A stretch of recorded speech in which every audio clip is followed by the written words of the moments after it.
सबसे पहली बात समझने की ये है कि अवधू होना किसको कहते हैं। जो किसी बंधन में नहीं है वो अवधू है। जो किसी भी बंधन में नहीं है वो अवधू है। और दुनिया में सब लोग बंधनों में बंधे हुए हैं, कोई जाति के, कोई धर्म के, कोई रुपए के, कोई पोजीशन के, कोई अपनी मान्यताओं के। मान्यता मतलब what I believe is correct. So you are a prisoner of your own beliefs. And the one who is not prisoner of any belief is an avadhu. So the appropriate word which I feel, which goes very in sync with my kind of person, and that is not a sant, not a mahatma, not a yogi, not a guru, but avadhu. Avadhu. Avdhu बोलो तो ये नहीं समझ लगेगा हिंदू है, सिख है कि मुस्लिम है।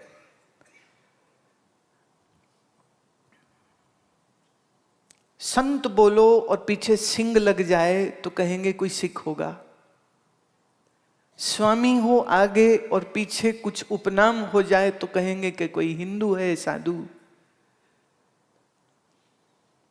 और मुनि पहले और फिर पीछे कोई कर या इष्ट कुछ जैसा लग जाए नाम तो कहेंगे कोई जैन साधु है। और कोई धम्मानंदा जैसा नाम हो जाए तो कहेंगे ये तो बौद्ध साधु है। पर अवधू कहते ही तुम किसी धर्म की दीवार नहीं खड़ी कर सकोगे। ये बड़ी समस्या है भाई। लोगों को ज्ञान से लेना देना नहीं है। जैसे मुझसे भी बहुत लोग मेरा धर्म पूछते रहते हैं, आप कौन हैं? हिंदू हैं, सिख हैं, कौन है? फिर बड़ी डिबेट चलती है, इंटरनेट पे बड़ी डिबेट चलती है। वो कहेगा नहीं हम जानते हैं ये तो सिख परिवार से है, पंजाब से है, सिख हैं ये तो। वो कहते पर कपड़े तो हिंदुओं जैसे हैं। वो कह रहे इसका कोई भरोसा नहीं, कभी कोई पहनती कभी कोई पहनती।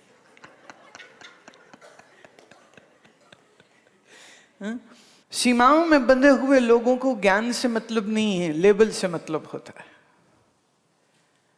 और कबीर साहब शायद मेरी ही परिस्थिति से जरूर गुजरे होंगे, इसलिए उन्होंने इनकार कर दिया था।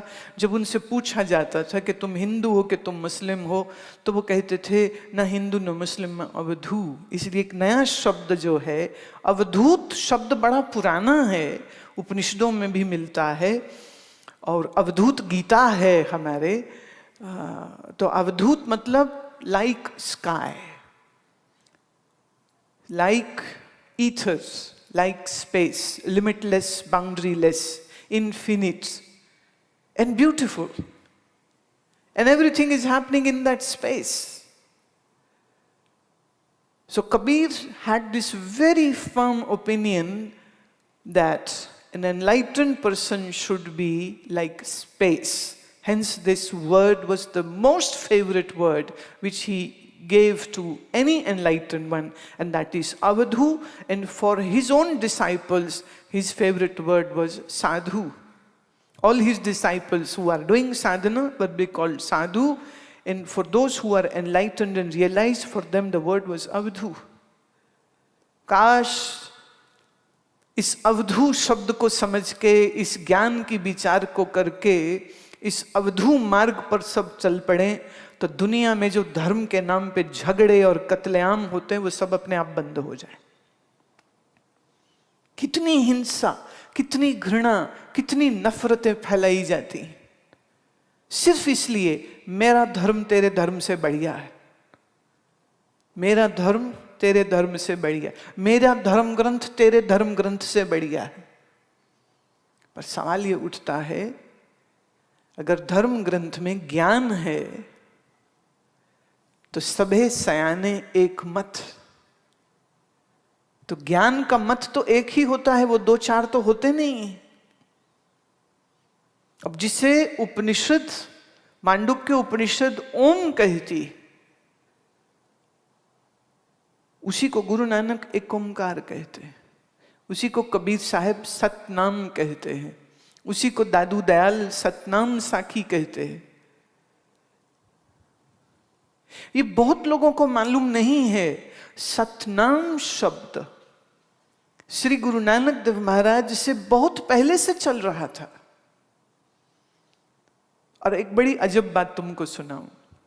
अभी जब कुंभ था इलाहाबाद में, तो मेरे बहुत से जो मित्र साधु हैं उन्होंने कहा कि आप आइए वहाँ पर। और एक यूनाइटेड नेशंस की कॉन्फ्रेंस थी जो कुंभ में ही रखी गई थी, सो मुझे उसमें बुलाया गया।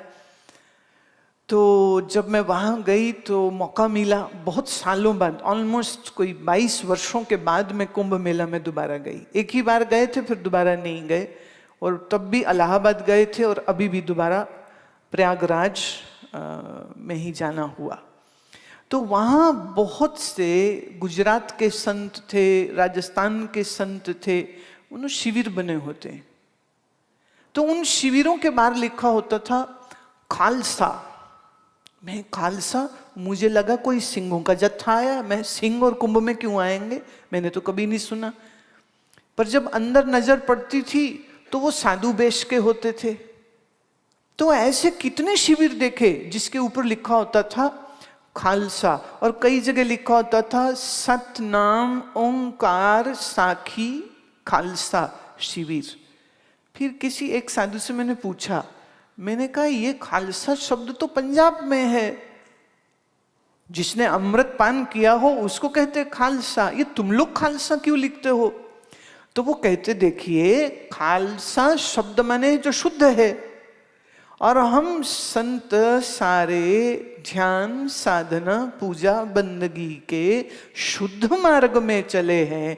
खालस मतलब खरा, खोटा नहीं है जो, तो हम तो खरे मार्ग पे चले, इसलिए हमारे यहाँ सब संतों को खालसा ही बुलाते।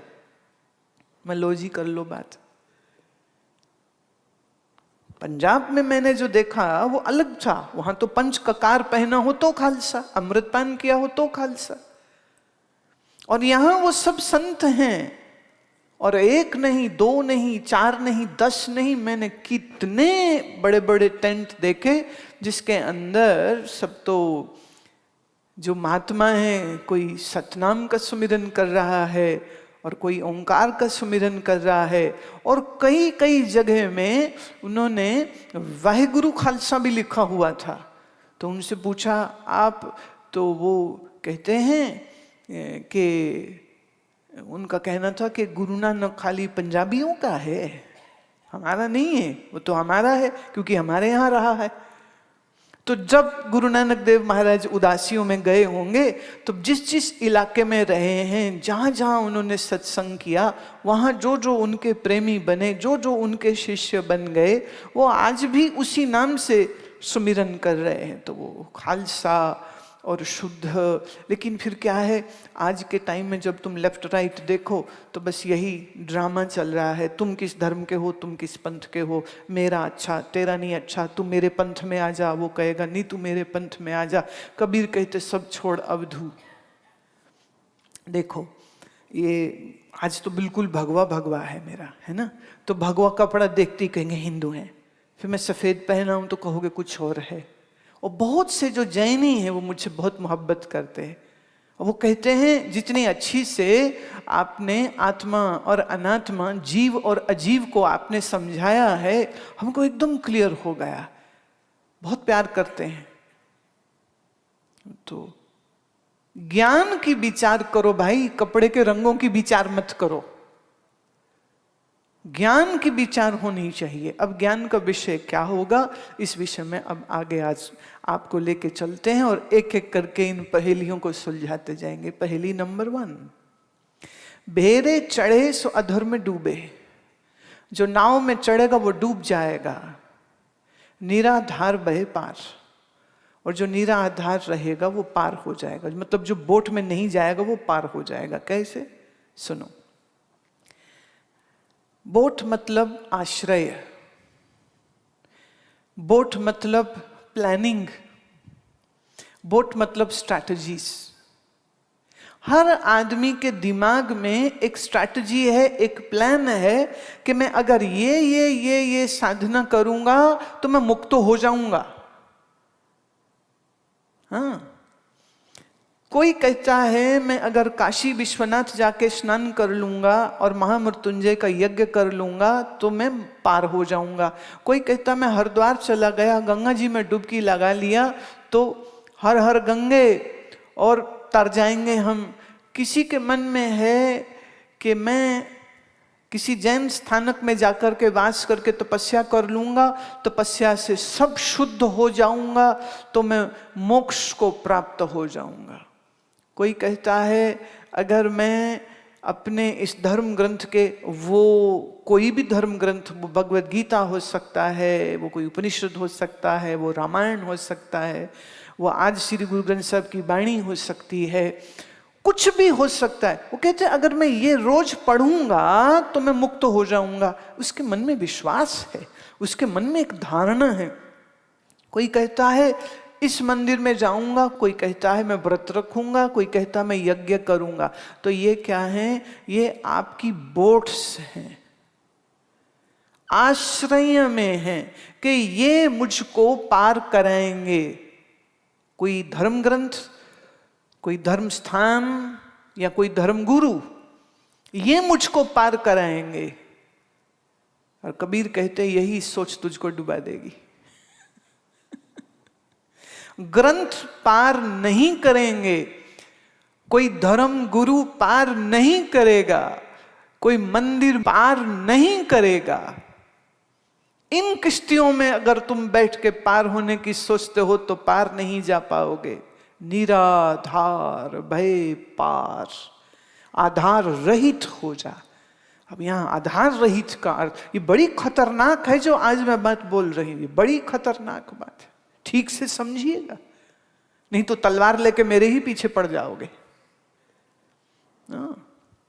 निराधार भय पार मतलब मन में जो अलग अलग मान्यताएं तुमने बना रखी हैं, उन सभी मान्यताओं को छोड़ोगे जब, विचार नहीं निर्विचार हो जाओगे जब, विकार नहीं निर्विकार हो जाओगे जब,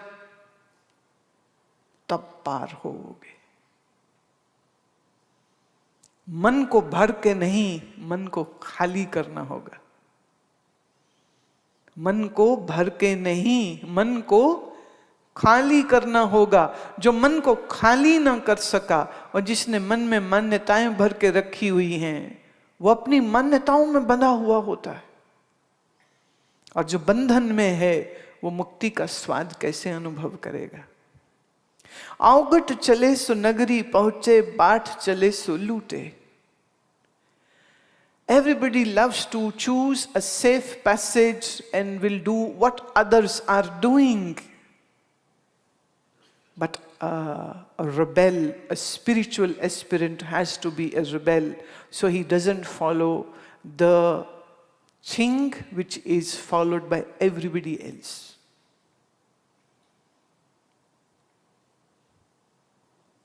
बाट चले सो लूटे। बाट मतलब हाईवे पे अगर तुम चलोगे तो लुट जाओगे, और अगर अंदर अंदर से निकल गए तो कहते तर जाओगे। Don't follow the highway. इसका मतलब क्या हुआ? Safe bet. आपके लिए भगवान क्या है? जो आपको आपके माँ बाप ने बता दिया, जो आपको आपके धर्म गुरु ने बता दिया, जो आपके पंडित पुरोहित ने तुमको बता दिया, तुम उसी को मान लिए। तुमने खोजा थोड़े ना है। क्या तुमने ढूंढा? क्या तुमने खोजा परमात्मा को और फिर पूछा उससे कि तेरा नाम कौन सा है असली वाला, वो बता दे? क्योंकि जमीन वाले तो अलग अलग नाम तेरा ले रहे। कोई कहता वाहिगुरु, कोई कहता नहीं राम है, कोई कहता ओम है, कोई कहता नहीं है, कोई कहता कुछ नहीं है, और कोई बौद्ध है वो कहता शून्य है सब। क्या है असलियत?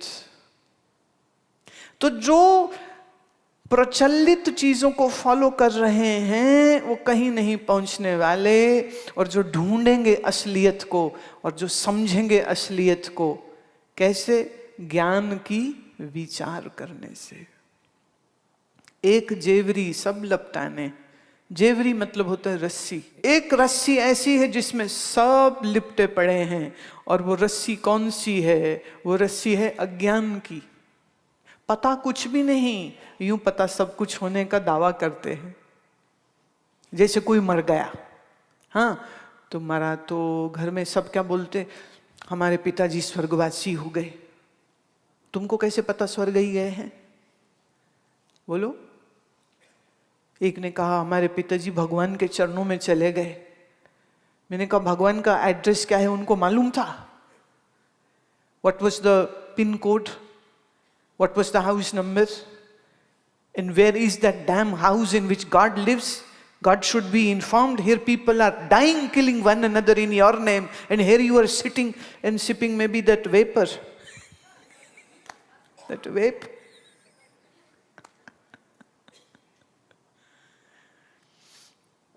सत्य को जाने बगैर अज्ञान में पड़ा हुआ मन सिर्फ भटकता है और कुछ नहीं। इसी अज्ञान की वजह से मन में अंधकार है, बंधन है, क्रोध है, लोभ है, लड़ाइयाँ हैं, झगड़े हैं, हिंसा है, ज्ञान विहीन। इसीलिए कबीर उनको अंधा कह रहे हैं। मंदिर पेश चहुं दिश भीगे, बाहर रहे तो सूखा। अब होता यह है कि अगर आप बारिश हो रही हो तो मकान के अंदर बैठेंगे तो सूखे हैं, और बाहर चले जाएंगे तो गीले होंगे।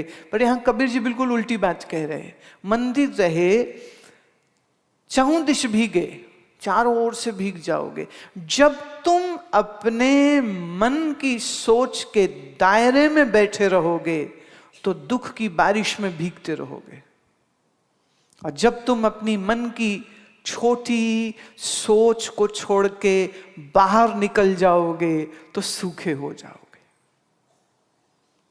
Again, Kabir is stressing on this point in his unique way, and that is, don't be slave of your concepts.